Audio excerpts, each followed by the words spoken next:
انت شحات. انا شحات، انا فعلا شحات. انا شحات. وانت؟ السعوديه اكبر منك ومن اللي يا جابك. سيدي اكبر مني ومن اللي جابني. السلام عليكم ورحمة الله وبركاته. حبيت اتكلم معاكم في تريكاية كده صغيرة. شباب السعودية، في سعوديين كتير جدا طلعوا على اماكن التواصل الاجتماعي وبيشتموا في المصريين وبيقولوا كلام وحش، كلام ما ينفعش يتقال على المصري. المصري له هيبته في كل حتة، بيتكلم اللغات كلها، بيخش اي دولة ويشتغل. عندنا زراعة وصناعة. السعودي ولا عنده زراعة ولا عنده صناعة، عنده حنفية مية طالعة من الارض واسمها البترول. الفلوس عمرها يا حاج ما هتعمل بني ادم. انت كسعودي لو الحنفيه اللي في الارض دي وقفت مش هتلاقي تاكل، لانك انت ما عندكش القدره على الانتاج.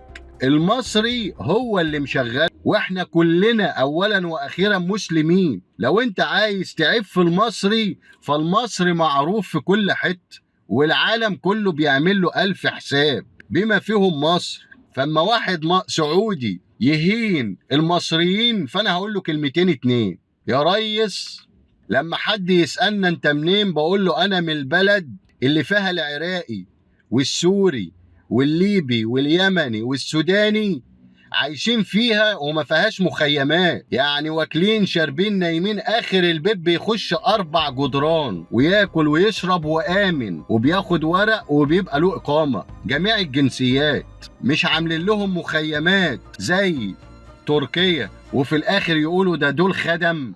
اي جنسية دخلت عندنا البلد فليها بيت وله ورق وناس محترمة جدا وهم اخواتنا، لان احنا مسلمين. حتى هو لو كان مسيحي او يهودي فهو امن علشان جوه مصر. ولما حد بيسألني يقول لي انت مصري، بقول له انا مصري. انا بقول له انا مصري من البلد اللي كست وعلفت ولبست الحافيين بدون مقابل.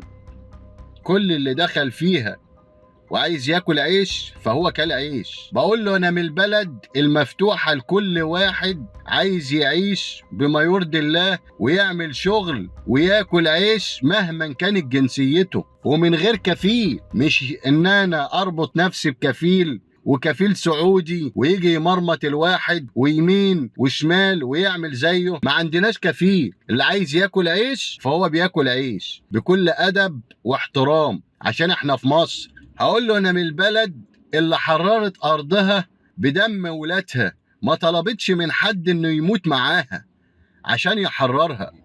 بقول له انا من البلد اللي ما فيهاش عيل قفل على ابوه الحمام وخد منه الكرسي وقام الصبح يبقى ريس والشعب يضرب له تعظيم سلام.